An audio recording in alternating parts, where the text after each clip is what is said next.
welcome to this video that is going to be another volume 1 try vlog. I really like doing these videos and I always seem to have so many volume 1s in my collection. So how this will go is I'll read these volume 1s and talk about them pretty much right after. These will be like my immediate thoughts, mini reviews, do I plan to continue the series, stuff like that.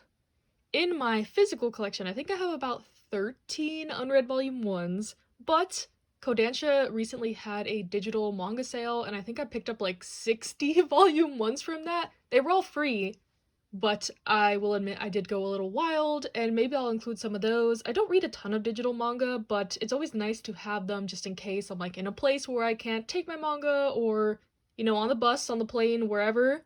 So I'll insert a clip of like all those volumes I have, and if you see any that you think I would really like, put them down in the comments if I don't get to them in this video. As well as with the physical volumes, these are not all of them, and I don't know if I'll get to all of these specifically, but we'll see. And then I also even have some stuff from the library, so yeah, just lots of potential volume 1s to read in this video. We'll see how many I get through. I hope you stick around, and let's get into it. Okay, hello, I have read 2 volume 1s so far, A Condition Called Love and Kamisama Kiss. I was in a bit of a shoujo romance mood, so I decided to start with these. And I have many thoughts, especially about A Condition Called Love. I could honestly film a whole video about just this volume, but I'll try not to ramble on too long. So when this manga was announced to be coming out physically, there was a lot of hype and buzz about it, so I decided to check it out, and I am so glad I did. I ended up really enjoying this volume 1, which might be a surprise coming from me. I don't know, maybe just due to the dynamic of this couple, I guess.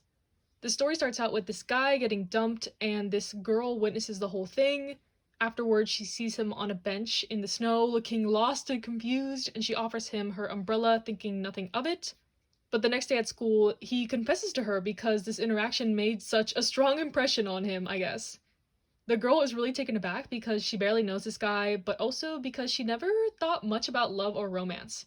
She has never really understood the feelings when her friends talk about their crushes, etc., while this guy is kind of the polar opposite.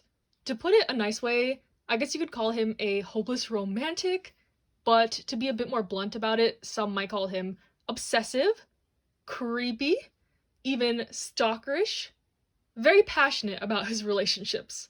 So they end up agreeing to this sort of trial basis dating, and this is when we see how far this guy will go for his partner. He is doing the most to make her happy and even change himself to fit what he thinks are her ideals. And what I like about this is she is kind of shutting down his behavior immediately, saying that he doesn't need to change for her and that a relationship is supposed to be give and take, and she feels like all she's doing is taking. And it seems like he has never heard this or had a partner put the same effort or energy towards their relationship as he has, and I have a feeling his way of loving is due to his past. Seems like he doesn't have a relationship with his parents. It mentioned he studied a lot in the past. Maybe he has always felt he has to act a certain way to earn love or approval. So it's actually quite sad in my opinion, and I hope the story explores kind of how he can have a more healthy understanding of love, while she can figure out her feelings about love in the first place.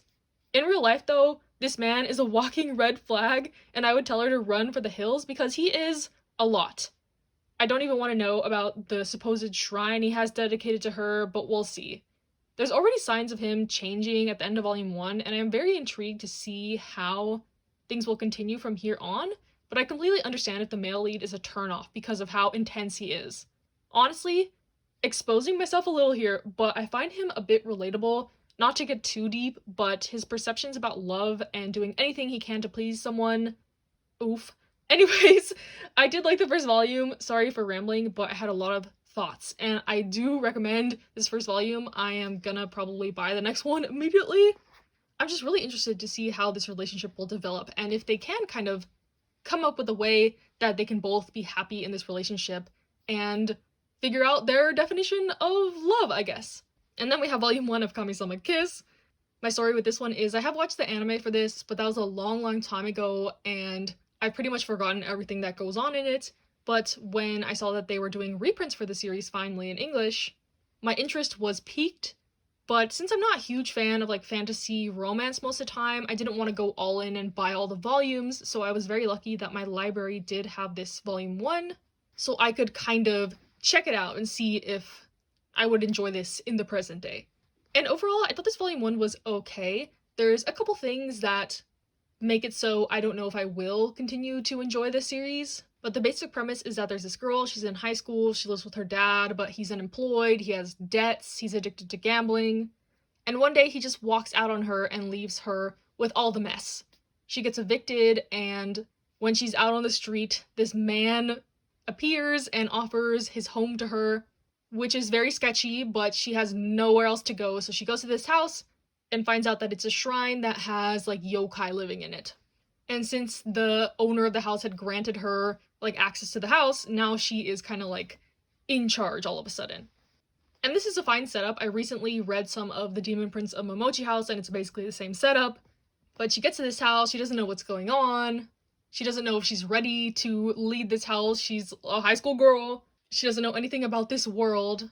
But at this point, she really, like, has nowhere else to go, so she figures she'll stick it out. And that's basically the first volume. Since I have, like, watched the anime, I do know that, like, these two get into a relationship, and that's, like, the biggest, like, hesitance I have with the series is that he's, like, you know, a yokai, he's, like, hundreds of years old, and she's a 16-year-old girl. So I don't know, how do y'all feel about this type of stuff? Like, Inuyasha, like, you know, they're not human, but the age difference is vast, you know? Let me know what you think about that. For me, I am definitely a bit hesitant.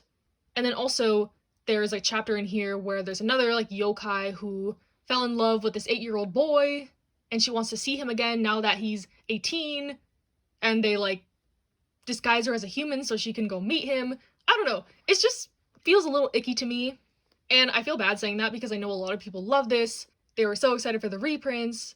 But those are my real thoughts about this. I did like, kind of like the adventure kind of action aspects, though. Like, she almost gets eaten by this old yokai lady. That was fun, so I don't know. Maybe I'll be able to look past my kind of hesitance with this. We'll see. I do have the next 2 volumes checked out from my library, so I think I'm gonna do, like, the good old try 3, and if I can't really get on board with it after that, then I won't continue, but maybe I will, and I will just buy the rest of the series. We'll see. So yeah, a bit of a heavy start to this video. Sorry, I, like, went on so much about A Condition Called Love, but that first volume, like, I can't stop thinking about it. There's just so many aspects of it that I liked. Even though normally, like, I would hate a story like that. I don't know. Let me know what y'all think about that one as well. Let me know all your thoughts. Am I the only one who feels this way about Kamisama Kiss and also A Condition Called Love? I don't know. But I'll see you in the next clip when I read more. Hello, the next volume 1 I have read is Snow White with the Red Hair. This is another one I picked up from the library after hearing some good things about it recently from a handful of people. And I've also been looking to get more into kind of this royal palace court setting type manga, and this fits that profile. Essentially, the story is about a girl named Shiryuki. She has this red hair that is very rare and coveted in this world. So the prince of her kingdom wants to take her as his concubine, and she refuses. She flees the kingdom, definitely does not want to be a part of that, and ends up running to the prince of a neighboring kingdom who helps her escape and allows her to stay in his land.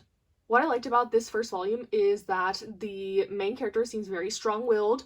She is studying to be an herbalist, and I am very interested in, like, medicine and plants and stuff like that. That's actually the field I work in, so that was another bonus for this. And I'm liking the prince character, Zen, and I think this story has good potential for where it could go. I'm intrigued with the potential, like, talks of politics. Maybe there'll be some more action, I'm not sure. This first volume was a bit episodic, even a little slice of life, so I'm not sure entirely what the direction will be going forward, but I am interested to find out, and I'll definitely be reading more volumes from the library for this one, like Kamisama Kiss, and we'll see where it goes from there, in terms of my enjoyment.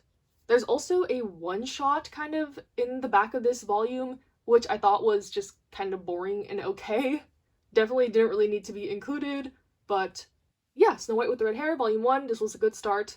And I'm definitely interested to learn more about this world and the characters and the politics and kind of her journey to becoming a court herbalist, because, I don't know, it reminds me a little bit of the Apothecary Diaries, which I'm really, really enjoying, so hopefully it goes in kind of that direction.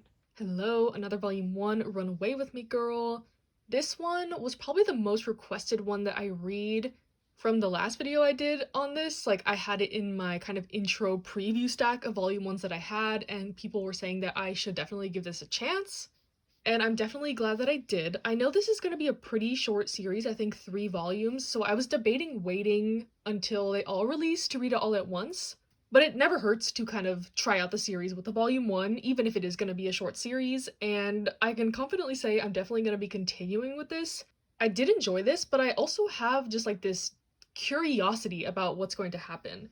So basically, the story is about these 2 women. They were dating in high school, but they kind of lost contact, and it's 10 years later, and this woman is actually engaged. She's gonna be married. And when this girl finds out about this, she kind of doesn't know how to react because she still does have feelings for her, even though they haven't really interacted in such a long time. But throughout this first volume, you quickly come to realize that her relationship with her fiance is, I guess, less than ideal. So this is quite sad, I would say, in multiple aspects. The girl that is getting married, she has some issues where like she doesn't want to be alone, and it seems like she kind of got into the relationship with her fiance out of loneliness and kind of societal expectations maybe. Also a little bit of comp het, I'm speculating, because at the end of high school when they're graduating, she hits her with the whole, we're grown-ups now, like we can't be having this relationship, 2 women together, that's just for fun, you know? And that definitely hurts this girl and follows her throughout her adulthood because from her ex-girlfriend's perspective, she has never grown up. These feelings have never gone away for her. And yeah, I don't know, it's just quite sad, and now that they've met up again, like the feelings are starting to come back, and it's a sticky situation because there is the fiance involved, but he's not really a good guy, but that's also not an excuse for cheating, but it's also implied that he's cheated in the past, so it's like just very messy, and this is tackling some sensitive topics, so yeah, it seems the only reason they are getting married is because she did get pregnant, and the whole way that happens is also pretty icky, so yeah, if you are definitely against like cheating, I would stay away from this, but I would compare this to something like Even Though We're Adults, where there's definitely nuance to the situation. And I'm curious to see how it all resolves and turns out, because her fiance, he also has his own baggage. There's like a bit of backstory on him in this as well, and it's trying to get you to look through his perspective as well. It's like not trying to set up everyone as the bad guy, but depending on like your opinions and your life experiences and how you view this story, you could peg any of them as the villain, I guess. Like, she should back off. She knows she's engaged. She should not pursue this relationship any further, even though she is miserable in her relationship. She should break that off first. And then the guy is just gearing up to be a very absent husband and father, so is he feeling trapped in the relationship because she's pregnant? There's just lots of different aspects to this, and again, I'm curious to see how it'll all turn out, especially since this is going to be a pretty short series. But yeah, definitely not gearing up to be like a fluffy romance girls love thing, but I'm very intrigued, and I do tend to like these kind of stories that make you think a little bit, for sure. Okay, hello, I guess I'm just kind of on a roll today, and this one's kind of cheating. It's not exactly a volume 1, but it's a one-shot, Captivated by You. I recently got some requests to do an updated, like, short series slash one-shot video, so I took this opportunity to get through this one, and I ended up really enjoying this one. I thought it was super cute and funny. I was laughing out loud multiple times during this, which I was not expecting. Actually, I didn't know what to expect from this. I picked it up during the Barnes & Noble hardback 50% off sale because I had heard a couple people talk about this, but I didn't know like what it was about or anything. Like, I don't even know what kind of impression this cover gives, to be honest, but I picked it up blindly, and yeah. Essentially, it's kind of like a short story collection focusing on 2 characters. They're not like interconnected, it's like split down the middle of the volume. There's like stories about one character and then stories about another character, and it's just funny, interesting dynamics. I wish it was longer. I would read stories about like both the characters in this extended like full-length manga, so yeah, I'm really curious to read like any of this author's other works. I'm not sure if there's any printed in English or if they even have any, but yeah, this was just funny, nice, kind of just high school boy shenanigans. The chemistry between like the classmates was really good too. It was a tiny bit like creepy, I don't know, just funny, cute. If you want like some high school stories in a one-shot, I would recommend this. yeah, this will definitely be going on like my next one-shot slash short series recommendation video for sure. Hello, it is the next weekend and I have read 3 more volume 1s. I actually posted like a picture of all the volume 1s I had on my Instagram and had people vote for the ones I should read as soon as possible, and these 3 actually tied for the most votes, so I just read them all. First, I read volume 1 of My Happy Marriage. This one is basically a Cinderella story. It's about this girl who is born into a noble family, but once her mother dies and her father remarries, her stepmother just hates her. Her half-sister is the one who is born with all the beauty and the gifts, which is kind of like the magic power system in this world, so she has no gifts. She's treated terribly by her family, and they decide to try to marry her off to this guy from another noble family, but he has a bad reputation. All of his previous fiancés have just left, or he's kicked them out because he's so cruel and terrible, or so the rumors say. But once she gets to this place, she finds out that he is not really how the rumors say, and they start their relationship. And I really liked it. I actually planned to read the light novel, but the bookstore didn't have it when I went, so I decided to go the manga route, and I've heard that the manga is pretty, like, a faithful adaptation, and I didn't find it awkward at all. There is a chapter at the back of this that is, like, a short story from the light novel, and that was nice as well. So I think that if I do get the opportunity to get the light novel, I will, because I'm really liking this story so far. I think the progression of their relationship will be really nice. She definitely has a lot of trauma from the abuse she faced in her family, so it's hard for her to open up. She's constantly apologizing, and her fiance is trying to get to the bottom of this. At first, he was like, oh, why is she always saying sorry? Why is she so, like, weak-mannered? But the more she learns about her and the more they interact, it seems like it's gonna be a really cute one, and I'm excited to continue with it. Definitely recommend. Next, I read The Savior's Book Cafe story in Another World. This is another genre I'm trying to get into a little bit, dabbling in it, so to say, which is isekai. So this story is an isekai one about this woman in her 30s. This god object comes to her and says she needs to be the savior of this world.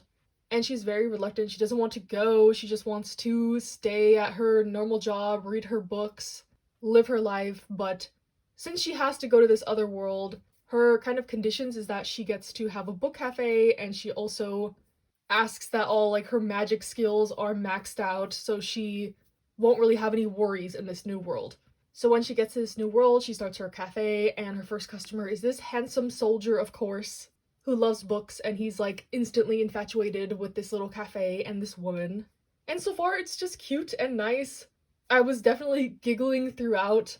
And it seems the main conflict is there are other saviors in this world, and the main, like, savior that was sent before her is just living it up in the castle, not attempting to learn magic or anything. So it's alluded that that's gonna be the conflict. She's gonna have to decide if she just wants to run her little book cafe, or if she wants to step up and be the true savior of this world type thing. I also know that this series is pretty short, so I'm curious how it'll wrap up in such, like, a short series, slash if like the light novel is longer or what the deal is with this. But I'm definitely going to be continuing this one as well. I really enjoyed it. But this third one wasn't my favorite, I guess. The Girl from the Other Side Volume 1. I found this first volume a little bit confusing, very vague, and I'm assuming that the story will be explained more as you go on, but lately, I've kind of just been in the mindset if the first volume doesn't completely hook me, or I see like the potential right away, I don't really feel like continuing it, and that might be a little harsh to say, but I thought this first volume was just okay. It seems in this world there are outsiders and insiders. The outsiders, if you touch them, you get cursed. And it seems like this outsider is taking care of this little girl somehow. Seems she's been abandoned. We don't know if she's cursed or what the deal is, but I guess that was the part I liked about this volume, is kind of like the father-daughter dynamics. I'm always a sucker for that, kids in manga, stuff like that. But I don't know, the tone of this also seems like it would get really dark really fast. The art was gorgeous, I will say, but yeah, I wasn't really captured by this first volume. I'm not really interested in seeing how the story progresses, if that makes sense. Like, okay, she probably has something going on with her. Why is she, like, immune to the curses? Why did she get abandoned? Who is her aunt, really? Why is this guy taking care of her? He's an outsider. What's his deal? Stuff like that. I'm not super interested in knowing about. But yeah, this one I got from the library, and my library does have like all the volumes of this, so if I ever do feel like getting back into the story, it is available for me. For now, I don't think I'll be continuing with this one. So yeah, that was my little chunk of reading for this morning. It's actually like first thing in the morning, I woke up, I read these first 3 volumes, and we'll see where the rest of the day takes me. Hello, we have another 2 volumes. I guess I'm kind of cheating again because I read another one-shot, but I'll talk about this volume 1 first. Anti-romance. This one and the one-shot have the main like theme in common, that's why I lumped them together, but this is about 2 childhood friends who have been living together for 6 years, they're adults, and they kind of have this ambiguous relationship. Are they friends, more than friends, just roommates? And that's what this story is attempting to explore, I guess. And overall, I thought this was okay. I am usually a sucker for like ambiguous relationships, situationships, stuff like that. So I thought this would be just up my alley, but overall, I thought this was a bit disjointed, and the author explains that they wrote these chapters really far apart, and I think that's why I felt like this wasn't very cohesive. I don't know how to explain it, but it was a bit all over the place. But when I went to go record on my anime list that I had read this first volume, it looks like there's only 2 volumes, so I'm willing to finish out the series, especially because it has tropes I love. Childhood friends, 2 lovers, ambiguous relationships, stuff like that. But I'm not going to be running to pick it up. I didn't love this. But I will say the art is gorgeous, and in the back here there are like some color pages, like a little mini art book, which I thought was really nice. So yeah, this release is great, but I found the story just okay. And I kind of have the same feelings about this one, Welcome Back Ariel. I don't know how to pronounce it, but what attracted me to this one is it's by the same author as Skip and Loafer, and I know Skip and Loafer is kind of the hot thing right now, as it should be with the anime coming out. So I'm glad Tokyo Pop decided to print this, but yeah, like I said, I thought this was just okay. It also has the childhood friend trope. This one is kind of more of an unrequited love situation, and I thought this was like pretty sweet, pretty nice, pretty fluffy. They're in high school, and it kind of tells their story through like childhood, middle school, and how they end up together. There is one scene in particular in this volume that kind of put a bad taste in my mouth though, so it made me wary of like supporting their relationship. But I didn't know Tokyo Pop did this, but they put the triggers right there. And this is kind of what I'm alluding to, this first one, that kind of put a bad taste in my mouth. If that scene hadn't been in here, I think I would have been fully on board with this. But unfortunately, that's what bumped it down to like, I would say like a 7 out of 10, maybe a 6. Nothing amazing, but not terrible. Again, explores some of my favorite tropes, but doesn't execute it perfectly, in my opinion. But it was nice to see another work from the author, Skip and Loafer, and see their art. In this context, that was nice. Hello, this is the last volume one I'm going to talk about in this video. Usually I have like a set goal, like 13 volumes, 10 volumes, half of my TBR. But this time it was more just based on vibes, plus I have like a lot of library books that I could interchange. I didn't end up reading any of my digital reads in this round, but as always, let me know if you enjoy these videos, if you want me to make more, if you want me to make ones based around a specific theme, like all romance manga, or just stuff I can get from the library, something like that. Let me know. But yeah, I read volume 1 of Blue Exorcist. This was the one that got the next most amount of votes in my poll, and I actually really ended up enjoying this volume 1. Basically, it's about this kid. He is the son of Satan, and his powers have kind of just awoken now that he's entering high school, and he definitely resents this revelation, so he decides he wants to be an exorcist to kind of get his revenge due to a certain event that happens. So this is an exorcist demon fantasy action manga so far. Seems like there might be a little bit of romance even too. And I thought the setup was nice. I like the characters so far. I like his twin brother a lot.